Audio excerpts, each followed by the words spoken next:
Boys, grab him, Please, please. no! No. We need to remind you what happened to Paul Eller and why Come on, your story don't want to do this. I'm telling you, man.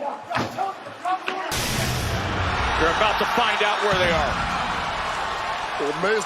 They're face to face. Oh, there's the Miz! Oh, and he just takes out Eric. Welcome to the Raw Rundown, the place where we recap and review what happened on this week's episode of Monday Night Raw. This episode of Raw wasn't as action-packed as last week, but it still did some heavy lifting to build what's turning out to be a monster of a Survivor Series card. Looks like a women's Wargames match is in the works, the cherry on top of what has been an incredible week for the women's division.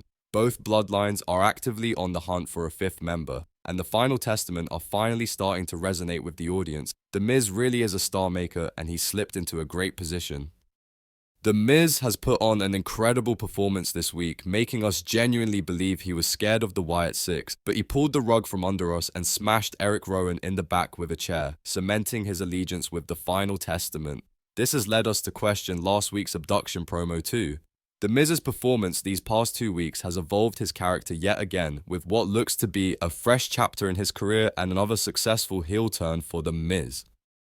Seth Rollins is another one of those vets who has consistently helped to elevate stars, his latest project being Bronson Reed. They officially have a match on next week's Raw, and it's bound to be a banger. Seth was also headhunted by Sami Zayn and Solo Sikoa to join their respective teams in the Survivor Series Wargames match. He declined, probably because he's always watching his back for a surprise tsunami. Do you guys have any thoughts on who will be the fifth man for the men's Wargames teams? Let us know in the comments.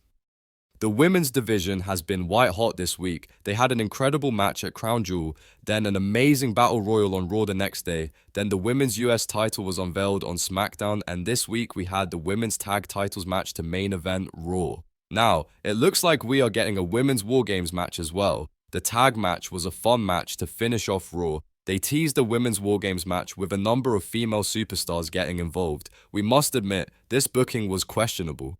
Why are there women from SmackDown on Raw for no apparent reason, and why go out of your way for this particular main event? And why did Io Sky come out to help Bianca and Jade, who she was just feuding with, and she came out without damage control, and the PFC just happened to be nowhere to be seen? The math isn't mathing on this one, but the match was fun, if you don't think too hard about the other stuff.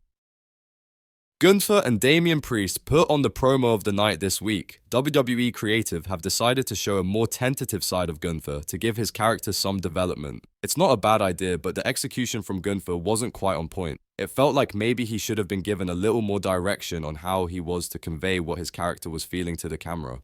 Damian absolutely delivered, and I'm sure these two will have another great match. But what we're really waiting for is the Gunther v Ludwig Kaiser match. Thanks for watching. What did you think of this week's episode of Raw?